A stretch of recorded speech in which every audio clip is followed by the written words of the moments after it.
चलिए अभी बात करेंगे हम कंसोलिडेशन के बारे में। बहुत बार आप लोगों ने सुना होगा कंसोलिडेट कर रहा है कोई स्टॉक, और कोई निफ्टी कंसोलिडेट कर रहा है, या फिर कोई ये स्टॉक कंसोलिडेशन में है, बहुत लंबे टाइम से कंसोलिडेट कर रहा था, अभी फ्रेश ब्रेकआउट मिल रहा है। ये होता क्या है कंसोलिडेशन पीरियड क्या होता है ये आज हम डिस्कस करेंगे इसके बारे में। कुछ नए लोग होंगे जिनको नहीं पता होगा, जिनको पता है छोड़ दीजिए वीडियो, कोई प्रॉब्लम नहीं है, क्योंकि आप अपना टाइम वेस्ट मत कीजिए, ठीक है। और अगर नहीं पता तो आप बने रह सकते हैं। चलिए शुरू करते हैं। कंसोलिडेशन मतलब देखो, कोई स्टॉक बढ़ गया, ऊपर गया, ठीक है, ऊपर से गिरावट आ गई स्टॉक के अंदर, राउंडिंग टॉप बनाया, गिर गया स्टॉक नीचे, नीचे आके फिर कुछ स्टॉक ना एक लेवल पे आके रुक जाता है।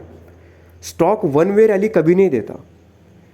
अनयूजुअल रनअप के बाद स्टॉक नीचे गिरता है, यानी कि गिरता है। एग्जाम्पल देता हूँ मैं आपको, ड्यूरोपैक हमने सिलेक्ट किया था स्टॉक 38 से लेके 50 के रेंज के अंदर हमने उसको बाय किया, और 1.5 महीने के अंदर स्टॉक 130 प्लस मार गया, मतलब सर्किट टू सर्किट भाग गया। अनयूजुअल रनअप था, नीचे आया 91 के पास। अभी ये स्टॉक फिर से 80-70 के पास आ जाएगा, इसमें कोई डाउट है ही नहीं। क्यों? क्योंकि जब भी स्टॉक के अंदर ऐसे अनयूजुअल रनअप मिलते हैं, मतलब आप खुद सोचो, 1.5 महीने के अंदर पैसा 3 गुना, जस्टिफाई नहीं करता ये चीज़, क्योंकि इतना तेज़ी से स्टॉक कोई भागता नहीं है। ये वन वे रैली स्टॉक कभी नहीं देता, ठीक है। बीच में रुकता है, गिरता है, रुकता है, गिरता है। तो वो जो गिरावट होती है या फिर जो कंसोलिडेशन का पीरियड होता है ना, उसके अंदर रिटेल इन्वेस्टर्स मैक्सिमम भाग जाते हैं निकल के मार्केट से। क्यों? क्योंकि उनको टाइम पास पसंद नहीं है, ठीक है। कंसोलिडेशन का एक प्रॉफिट क्या है पता है? कि इसको ना वेल्थ क्रिएशन के लिए आप बहुत अच्छे से यूज़ कर सकते हो। मैं प्रॉफिट की बात नहीं कर रहा हूँ, मैं बात कर रहा हूँ वेल्थ क्रिएट करने की, वेल्थ की बात कर रहा हूँ। वेल्थ मतलब क्या होता है? संपत्ति। प्रॉफिट मतलब क्या होता है? मुनाफा, ठीक है। मुनाफा यानी कि 10-20%, 30%, 40%, 50%, इसको प्रॉफिट कहेंगे। बट ये बड़ा बड़ा मतलब 100x 1000x कर दिया किसी स्टॉक के अंदर लंबे समय में, उसको कहेंगे हम वेल्थ क्रिएशन, ठीक है। तो वो जो वेल्थ क्रिएट करने के लिए ना कंसोलिडेशन जो है वो सही हथियार है। क्योंकि मैक्सिमम लोग क्या करते हैं, जब स्टॉक कोई कंसोलिडेशन में होता है उसको बाय करके रख देते हैं लंबे समय के लिए। अब ये होता क्या एग्जैक्टली कंसोलिडेशन, देखते हैं। जैसे स्टॉक ऊपर से, मैं बोल रहा था ना आपको, राउंडिंग टॉप पैटर्न बना के स्टॉक ऊपर से नीचे आता है, नीचे आने के बाद एक पर्टिकुलर लेवल पे आके स्टॉक टाइम पास करता है वहाँ पे कई दिनों तक। कंसोलिडेशन जितना लंबा उतना बेहतर। बट इसको लोग बोरिंग मानते हैं, बट एक्चुअली ये बोरिंग नहीं होता कंसोलिडेशन। ये तैयारी, बेसिकली ये तैयारी होती है नेक्स्ट रनअप की ऊपर की तरफ। ओके, पॉसिबल है नीचे की तरफ भी जाए, बट कहीं ना कहीं होगा। बट कंसोलिडेशन अच्छा होता है हमेशा किसी भी स्टॉक के लिए। तो वो बहुत लंबे समय तक भी हो सकता है। कुछ कुछ स्टॉक्स के अंदर तो सालों तक चलता रहता है कंसोलिडेशन, ठीक है। जैसे HSCL एग्जांपल के लिए, कि HSCL में भी बहुत मतलब कई दिनों तक कंसोलिडेशन था, एंड देन उन्होंने ब्रेकआउट दिया एंड नाउ 100 क्रॉस कर लिया। हम लोगों ने उसका 52-53 के आसपास बाइंग किया था। एनीवे, तो ये है कंसोलिडेशन। मतलब स्टॉक ऊपर से नीचे आता है, नीचे गिरने के बाद, सफिशिएंट गिरने के बाद वो एक लेवल पे आके टाइम पास करता है। आप विजय केडिया का एक इंटरव्यू सुनिएगा, यूट्यूब पे शायद अवेलेबल होगा।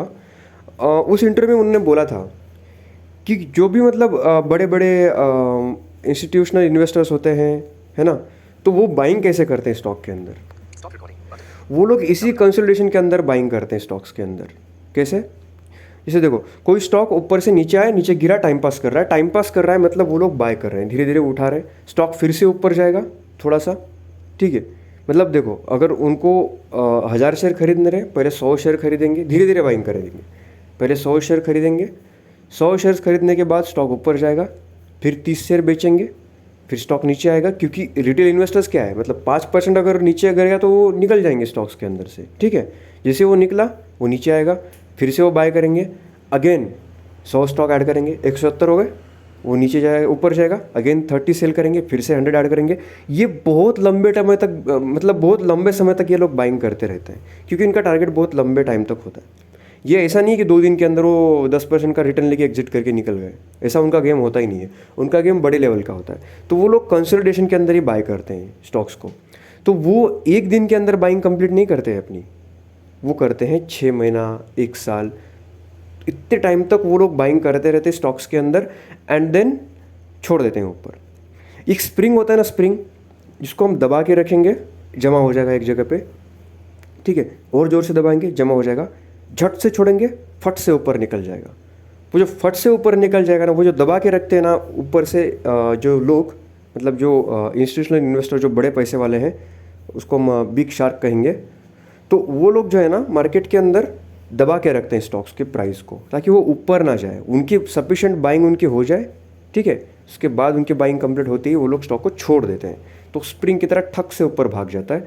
और मैक्सिमम लोग उसको तब पकड़ते हैं जब वो बहुत ऊपर निकल जाता है, क्योंकि ये जो स्टॉक्स है ना, ये तब तक नज़र में नहीं आते जब तक वो चाहते हैं कि नज़र में आए।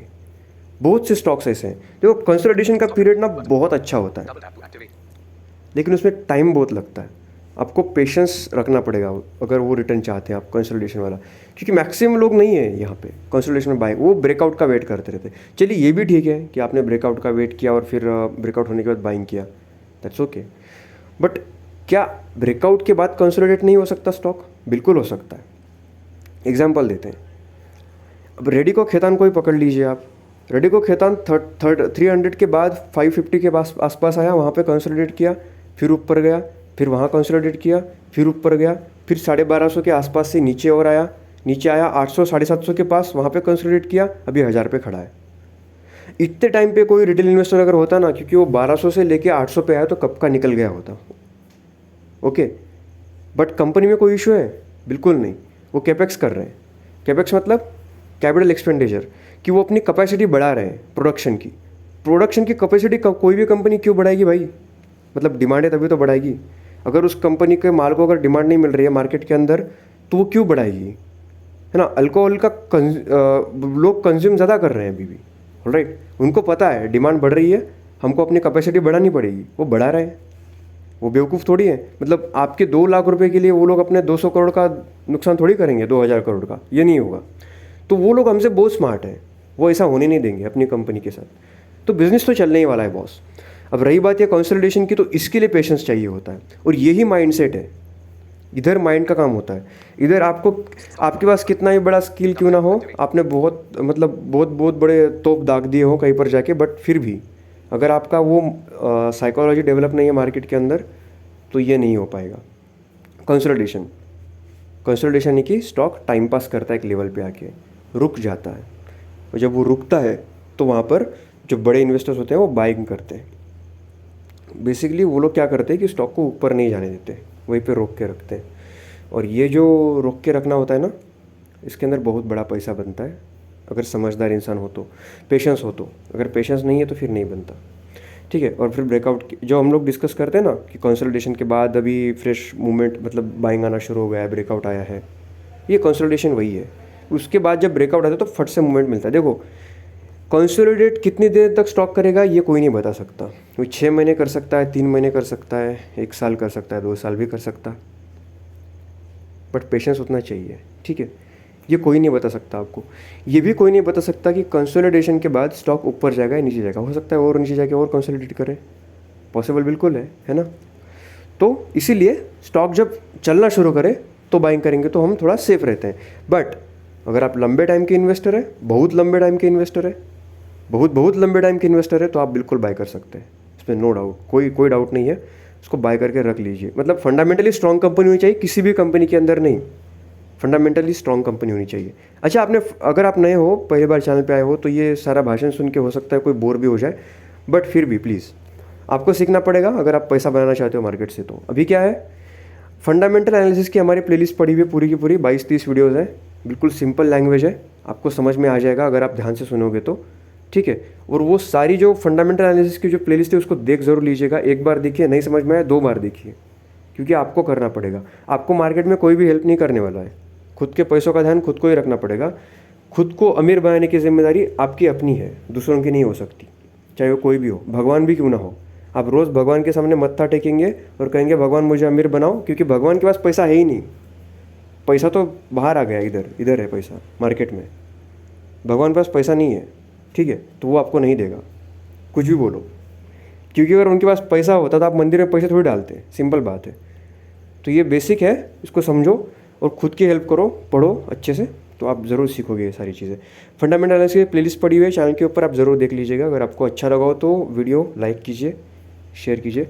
अगर इससे रिलेटेड कोई क्वेश्चन है आपके दिमाग में वो भी ज़रूर शेयर कीजिएगा, हम कोशिश करेंगे आपको उसका आंसर देने की जल्दी। और फीडबैक ज़रूर दीजिएगा कि आपको वीडियोस कैसे लग रहे हैं, और कोई इम्प्रूवमेंट की गुंजाइश हो तो भी बताइएगा, ठीक है। मिलते हैं नेक्स्ट सेशन के अंदर, एंड आई होप आपको मज़ा आया होगा इस सेशन में। कंसोलिडेशन है ना, बहुत बार सुना होगा आपने वर्ड, मैंने सोचा कि ये बहुत बेसिक है, बिल्कुल ही बेसिक है, बट फिर भी मुझे लगा कि थोड़ा सा बनाना चाहिए, क्योंकि बहुत सारे लोगों को नहीं पता इसके बारे में, और पता हो तो अच्छी बात है, बहुत बेहतरीन, क्योंकि बहुत से लोगों ने समझाया होगा, और ये कोई मतलब ये कोई इतनी बड़ी चीज़ नहीं है, ये तो आपको समझ में आ ही जाएगा, ठीक है। ये होता है कंसोलिडेशन। तो चलिए नेक्स्ट वीडियो में मिलते हैं नए टॉपिक के साथ, और फ्रेश ब्रेकआउट स्टॉक्स की लिस्ट भी नेक्स्ट वीक में मैं लेके आऊँगा आपके लिए, कोशिश करता रहता हूँ हर वीक में लाने की। And take care, bye bye.